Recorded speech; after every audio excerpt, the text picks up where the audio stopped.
Hello. If you're new here, welcome. If you're not, you probably know what time it is.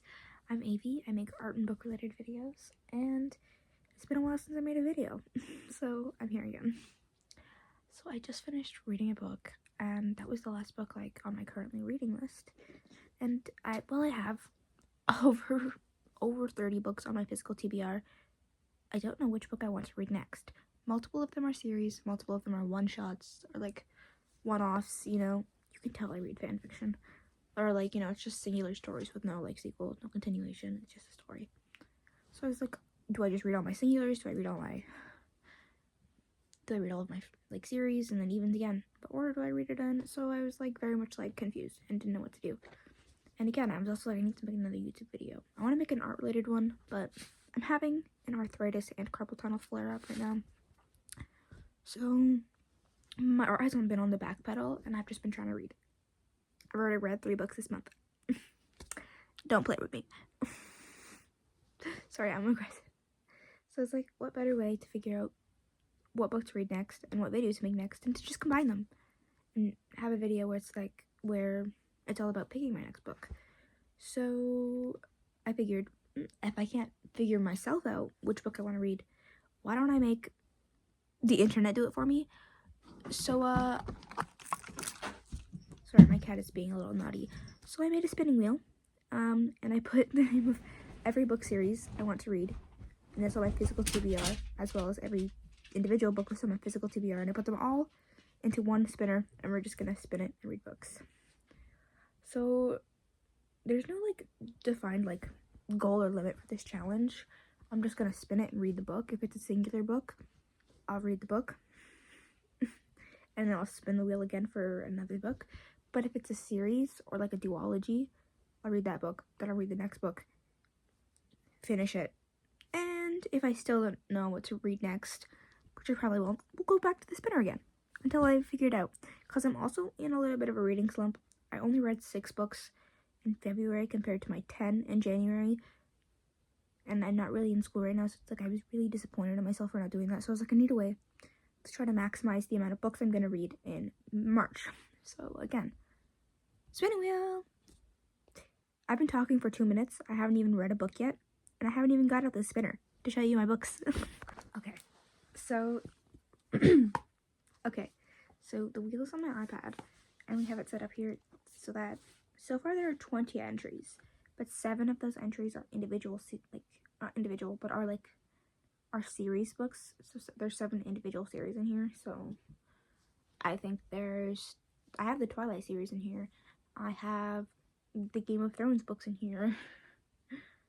I have the Legendborn duology, which is now a trilogy because Oathbound just came out, which is why it's on my TBR. Anyways, I have all sorts of books on here, and I'm just so nervous. I've just been stalling. Okay, I'll just go over all of the books I have so far on here right now, so I don't forget and then maybe randomly talk about it later in the book when I'm halfway through. So I can put a screenshot of all of them. So far, all with the series and the duologies I have. Anyways, so for series and duologies, we have Twilight. Surprisingly, I've never read Twilight before, but I really want to.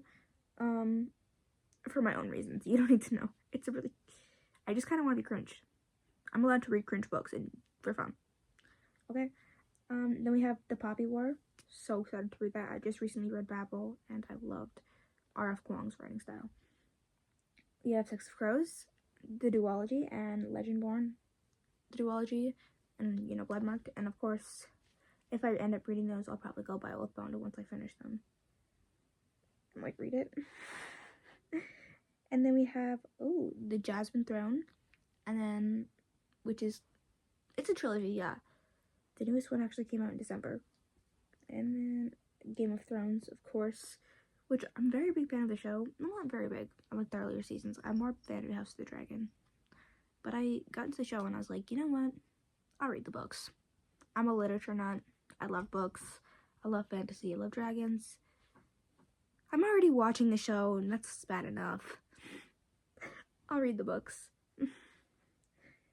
And then for the last of like my series and duologies, I have the Yang Chen duology. She was one of the avatars in Avatar: The Last Airbender. They made a book about her like journey, so I have those books. I read the Kyoshi ones before, and they were really cute. They're really adorable, and like they're also sapphic, so I was like, cup of tea. And then now we have, oh my gosh, I don't know how many there are, but whatever 7 minus 20 is, I cannot process this right now. But the rest are all like individual books. So we have The Fault in Our Stars. Again, I didn't realize I've never read that before. We have The Secret of the Honey Cake, which is a new book that just came out last month. We have Frankenstein, because I've been wanting to try to expand my classic collections. Speak, The Perks of Being a Wallflower. Persuasion, which is a Jane Austen novel. The Bell Jar, and then back to Jane Austen with I have Emma as well on my TBR. And then I have a bunch of like romance books as well. We have Swords Crossed, She Who Became the Sun, One Dark Window, A Day of Fallen Night, and When the Moon Hatched. Those last two are like, well, they're romance, they're more romantic-y, as in they're both like very heavy in fantasy aspects. They're about dragon riding and stuff. But not in George R. Martin's way. They do not break laws. And not ones that are okay to break in Alabama. You could tell it took me a minute to find that joke. I just went on for 4 minutes. I am stalling. Okay. I'm really scared to press the spinner because I don't necessarily want to get a classic as the first book I read. Because I just finished reading Sense and Sensibility by Jane Austen, and reading too many classics at once fries my brain in a way that is like insane to process, to the way that I can't even speak English anymore because the 17th century language just messes with my brain up, and I'm just like can't form a sentence. I don't know if you've realized this in the way I'm talking in this video, but like the words mess me up. I am not a 17th century Brit looking for a husband. Why did I do a pose? Okay, so this is literally just the first spinner thing that I found on Google, and I put all of my titles in here. I'll do a screen recording for you guys. Oh my gosh, I didn't realize I could do that. I'm not the brightest in the bush, but we're playing it live on the screen. I'm really, really nervous, guys. Like, so nervous. What if I spin this and I land on Game of Thrones, and right away I have to read a 5-book series? That's just a video, me reading Game of Thrones. You would know if you clicked on this video if, like, what it was. Okay. I don't know if I can count it down, or I'm just gonna do it, like, I'm just gonna do it.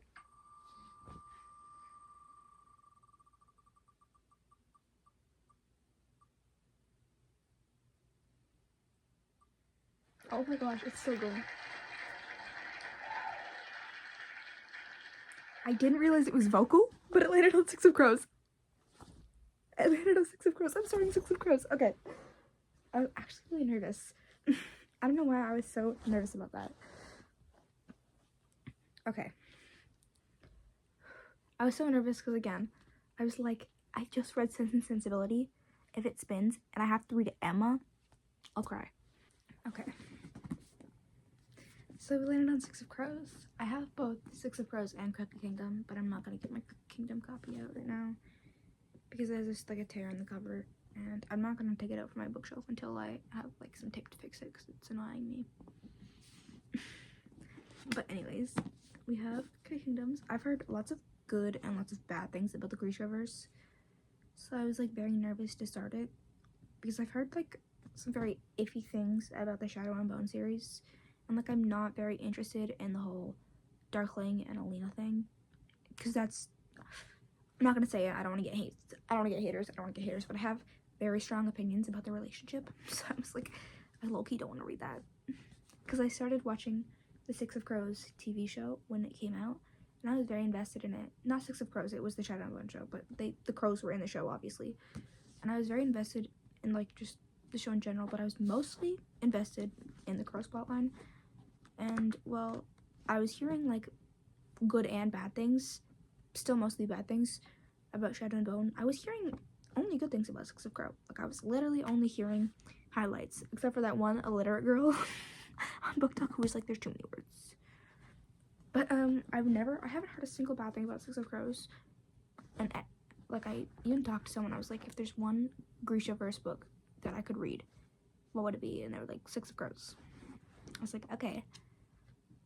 And I really love Nina personally, so I was like, okay, I have to read this. I have to learn more about her story. And again, I was into the show. I have this horrible problem where I keep getting into physical media before I get into the books that it's based on, which sucks because the books are so much better. And it's like, I watch the show and it's like, this is a pretty mid show, but I'm enjoying it. Or like, this is a pretty decent movie, but I'm enjoying it nonetheless. It's great. I love fantasy. And then it's like, oh, based on a book. Let me get that book. Book changes my life and changes my aspect of like thinking. Oh, Percy Jackson, biggest one. I could talk about the Schmerry Schmotter movies, but I hate that woman, and as you can see from the flag back there, I'm gay, and I don't support her in any way, shape, or form.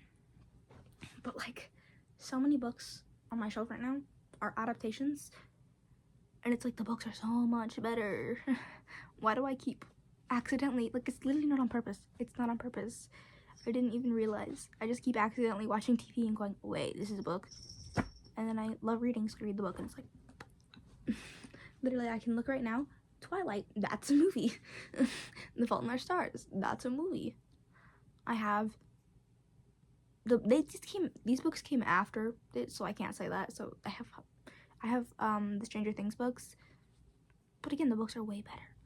The Walking Dead, Paper Girls, Marvel. I have so many Marvel comics right now, and I also have Game of Thrones.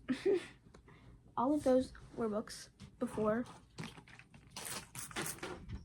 they were movies or TV shows, and the books are so much better.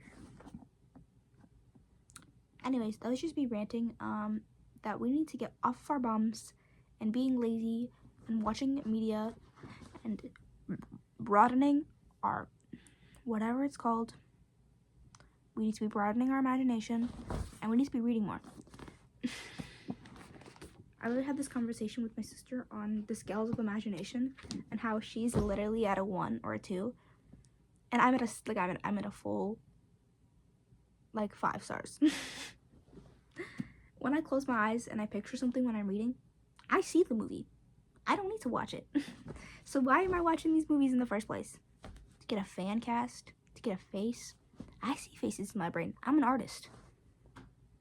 Sorry, this was a diss. I'm gonna start reading.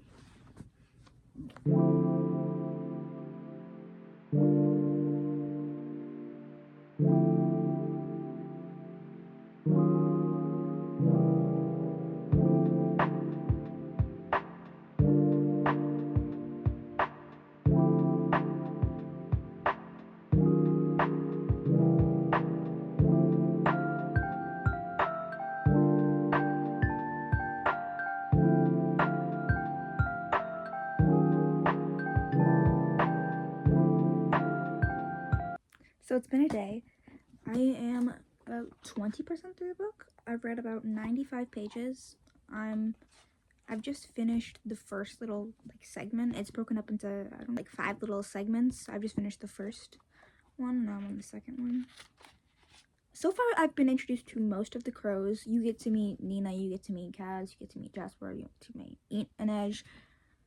Haven't like had an in-depth meeting with Wylan or Matthias yet, but the first chapter of the next little segment is fully Matthias's POV, so I'm excited to get into that. I don't know. So far, it's really good. I definitely needed the show to help me with some bits, because like all the different Grisha powers, I would not have understood that if I went into this raw, or like, you know, went into this without any knowledge on what's happening. And there are a few characters and like subplots that I'm really confused of, but like I understand where we're going with the Drita Param and all this stuff. So I'm very excited.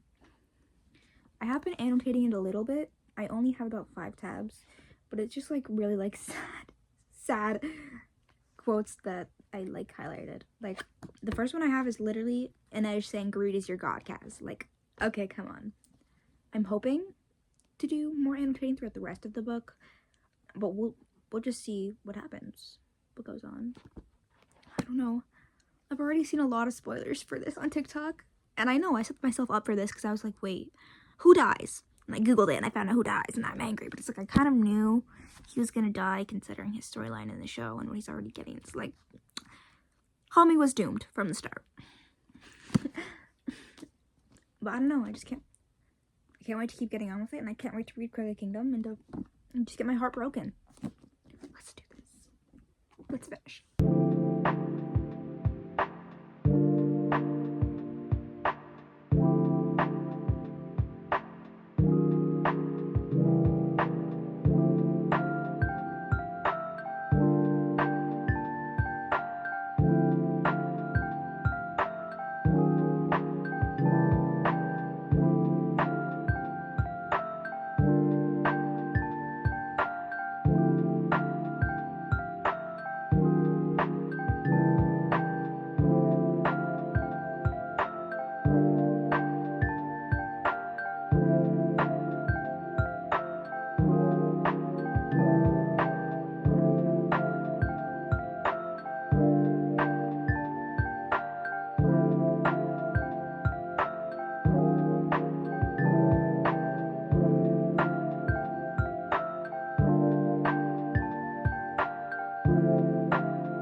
It's been a while. It's been a few days. I finished Six of Crows. What was with that cliffhanger? Why? Why does it need to end like that? I get that you need, a lot of times you do need to end books on cliffhangers to like get people excited to read the next book, and it's like you have to pick up right where the book ends. But like that cliffhanger was that happening with like so much happened in the last couple of pages. It was just like, what? And then in the final chapter is literally Pekka Rollins' perspective. You find out Kaz let him live because he's gonna kill him later on. But he's not trying to team up. Kaz is not trying to team up with Pekka Rollins, not because he wants to, but to just try to get an edge back. And it's like, oh my god, you're really gonna do this for an edge? This book was insane. I love found family. It's my favorite trope. Like, aside from it's my favorite trope a book can do. Like, if it's not a romance trope, like if it's just like a general trope a book could do, or a movie or TV show, it's found family. It's something I personally relate to. Like, I cut off a lot of my family members, and I find my friends, and I consider all of them my family because family is not blood. Some people say, oh yeah, blood is thicker than water. No, family is not blood. Family is who you make it. Family is who you choose to surround yourself in your life with, because people can be blood related to you and perform indespicable acts against you. So this book was insane. I loved it. I was just like, ugh. And there's a moment in this book, here, let me find it, where there, I don't know who says it, but I think it's Inej. Yeah, she goes, she has no family, no parents, no sibling, no people to fight for. Maybe that's what she was grateful for too. She was grateful that if she were to die during this heist, that no one would have to mourn her. And then they all say no mournals, no funerals, because this is right before they go, when they break up and go into the ice court. It's like, you are each other's families. You are the family. I just want to scream and cry. And they just all love each other so much. And like, aside from the fact that they're all like partnered in relationships, they all have their own friendships, and like they're all so close, and like to the point where they like can just do one thing and the other person will know how to react, and it's insane. Especially like Kaz and Nej. Kaz will literally not even have to do anything, just can like lift his arm, and Nej will know like he wants someone dead, and they're just like so in tune to each other's actions and emotions that they know how to respond to one another. And then of course everybody's just like besties with everybody. Like Kaz and Jesper are really close, and they know a lot about each other. Like Jesper even confesses to Cash, like, or I don't know if they confess, never like explicitly outright says how it happens, but Cash knows Jesper is a Grisha, like, and so does Inej, and like they're all like super close, and like they're all just besties, and I love it. And then I also love that there's 6 of them, so you get to equally pair off everybody into nice, good relationships. Even though like you don't always need to have every single one of your characters be in a romantic relationship, I feel like it's kind of necessary for Six of Crows just because of like the way they interact with each other. Like it is romantic, which you can't really help but like be like, okay, it's romantic. It's not romantic. It's not. No, they are all in love with each other. Ugh, and it just all of the chips, all three of them, like were overloading me. And like, not only am I just getting peaks of fantasy, which I love. This is one of the best fantasy books I've ever read. We're not going my favorite genre of fantasy, and it's just high fantasy, which is insane. It's beautifully written. You're getting these absolutely beautiful relationships, not just as a whole, but individual relationships, and it's just like, ugh. And the development, she spends an equal time putting development into each and every single relationship. There is just as much written about Kaz and Inej as there is about Wylan and Jesper and and Matthias. Like, each one has their own, like, the author, Lee Bardugo, spent a good amount of time developing each relationship, and I loved it. I love it so much. But unfortunately, I will not be reading Crooked Kingdom next. I have another book I want to read. And when you see this book will have already been out for like probably a week or two. But today is March 18th, which means today is the day the book does come out. Surprisingly, I went to a midnight release party, and I had to get myself a copy. Oh my god, it was insane. It was so busy, like, and it was crazy. And there's a costume contest. I'll show you who I dressed up as in either one of these corners. I think this one. I dressed up as Seneca Crane. It was insane. There was me and one other girl was also dressed up as Seneca Crane, so it was insane. Unfortunately, I did not win the costume contest, but I did win the trivia. I got 980 points, which I was the highest one, so I was like, and I won a free water bottle.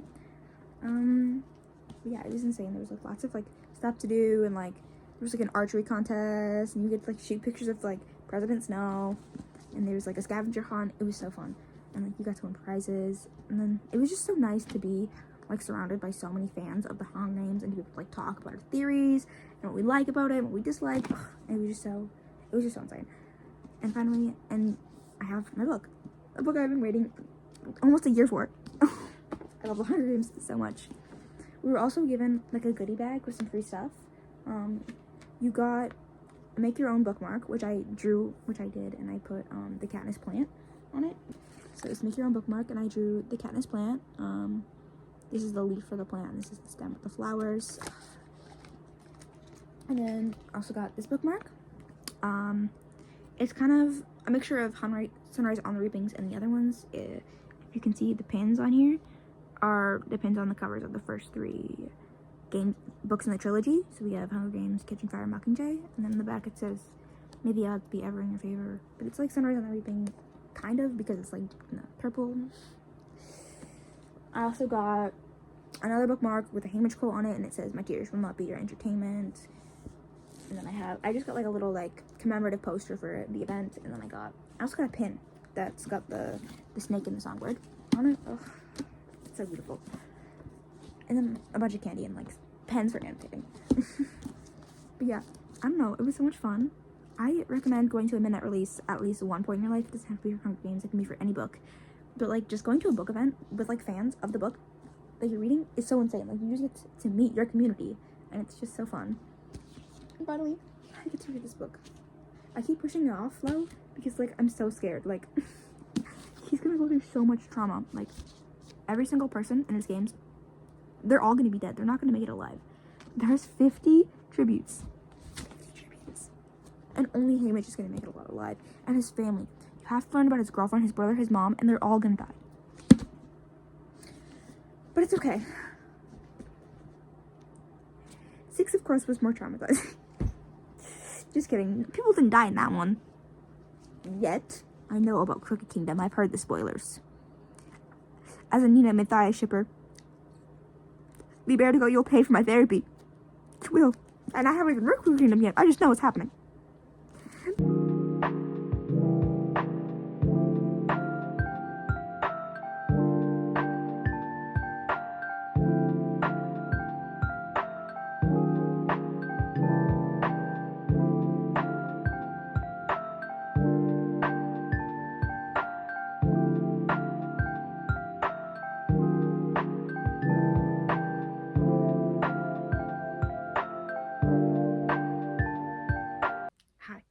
Okay, so it's been a couple days.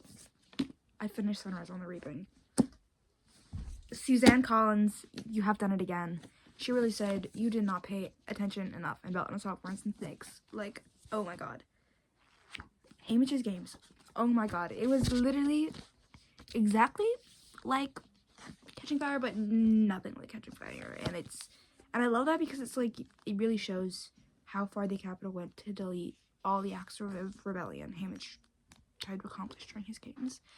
And it was like insane. No spoilers. I'll probably put more spoilers in my monthly review, but like, yeah, no spoilers. But this was just insane. Everyone is like,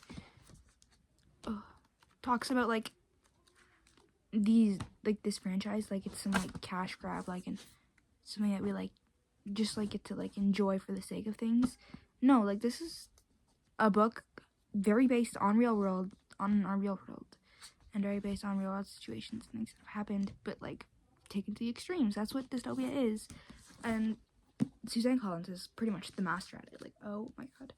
Literally, there's so many moments where she literally refers to the people of the districts as animals. And she does this so much in Ballad of Songbirds and Snakes and in the rest of the book. But I noticed it way more in Songbirds and Snakes. And of course in this one, it's like, it's insane just how much it's like, you compare someone that you think is weaker than you to like a fucking animal. Like, oh my god. Insane. Oh, my kitty wants in. Okay, I left the door open for her if she wants to come in. But I forget what I was saying. I don't know, this book was just insane, and it was so sad. Like, I knew that everyone was gonna die, and I knew that it was gonna be sad. But you didn't have to make it that sad. You didn't have to, like, make your own personal attachments to all of these characters. Like, they're just so sad. Oh, and the Capitol, she goes way more, like, way deep on, like, how far the Capitol is willing to punish people who don't follow their rules. Like, Hamish is punished, like, to the max. And, like, honestly, I don't know if the Capitol can punish someone worse than this, aside from, like, you know, putting them through, like, selling them, like they did to Finnick. But, like, even that, Finnick's family was still kept alive. Finnick didn't have to watch people die. His loved ones, like, insane. I can't even. Insane. Now that I have finished this, sorry, I'm grabbing it, can move on to the next book. Okay, I'm finally on Crooked Kingdom, literally on page 10. 1% through the book. I'm really excited. I know I'm gonna get through this fast because I'm really into Six of Crows and I really loved it and it was insane. But I did spoil a death in this book, and it's a pretty major death. And I really, really like this character. So, like, the only reason I'm kind of, like, anticipating, like, not wanting to go into this is because, like, I don't want him to die. Because he's alive if I don't read it, right? But, like, he's still dead, even if I do. Like, even if I don't read it, he's still dead. Okay. We're gonna do it. I'm just so excited. Yeah. Unfortunately, I did get a hardcover for some reason, the Reaping, because it always comes out hardcover first, then softcover, and this was an exclusive edition that I got at a midnight release, so I couldn't get it like softcover. So it looks really ugly with all of my other Hunger Games books, but when the movie comes out, if it has like a really pretty cover like they did with Battle of Songbirds and Snakes, I'll get that. Because I do want to have a copy that I have not annotated, because this, I have a lot of annotations. Like, there's literally every like 2 pages there's an annotation. And there's like, I have one page where there's like 3 annotation tabs on it. Read this book. Insane. Insane. Does she have, can you get an award for writing a book? Because Suzanne Collins needs all of them. Hey, so, oh no, it's my bookmark fell. Okay, so I'm about 60% through Crooked Kingdom so far. So emotional, and I'm not ready for what's to come. I want to cry. I want to die. I don't know. I'm just not ready to lose people, and I'm not ready for the story to end. Why is there only 2 books? I want more. I need more. I love these babies. I love my crows. I need more. I don't know. These books are insane. Lee Bertigo, why are you traumatizing literal teenagers like that? Anyways, let's try to finish this book.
I just wanted to say, I'm not finished. I've got like 30 pages left.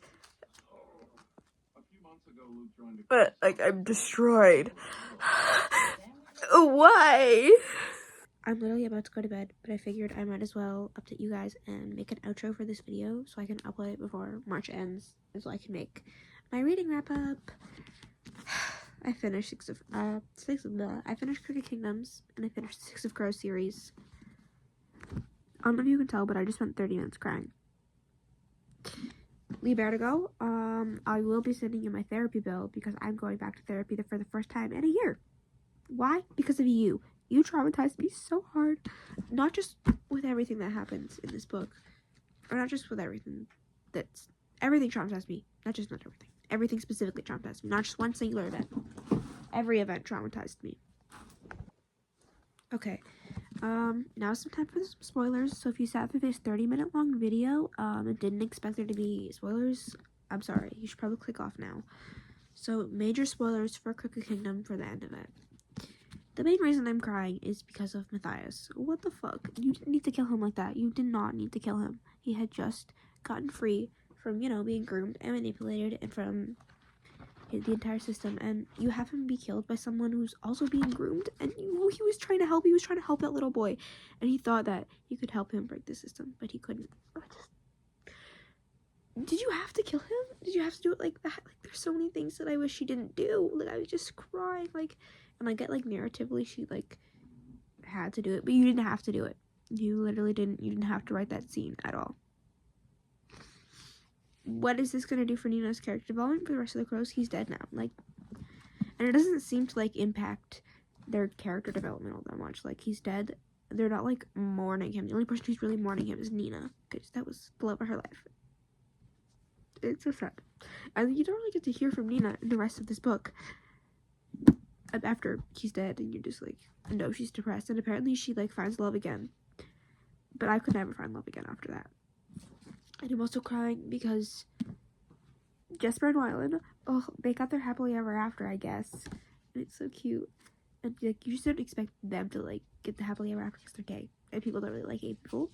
And also, I'm sobbing because of Kaz and an Edge, because they may have not gotten a happily ever after, but their ending scene was so sad. He found her parents for her and brought them to her. Like, you don't understand how, like, personal and emotional that is. Sorry, my cats are playing, but, like, if you don't know, she was literally stolen from her parents and, like, forced into actual slavery. And she hasn't seen her parents in, like, 3 years. He found her parents. I can't. He is the world's biggest romantic. Half of these are just, like, romance tabs dedicated to just Kaz Brecker being a lover boy. Oh my god. Come on. But yeah. I finished Six of Crows. And I'm finally back in my jam. Like, I am back interested in reading again. And I'm happy again. And I do know what I'm going to read next. So probably no more reading challenges for a little while. Maybe. Who knows? But yeah, I'm mostly destroyed. And yeah, I hope you guys enjoyed another video from me. If you like this stuff, consider giving it a like. And if you want to see more content like this, consider subscribing and checking out my other videos. I'll see you in the next one.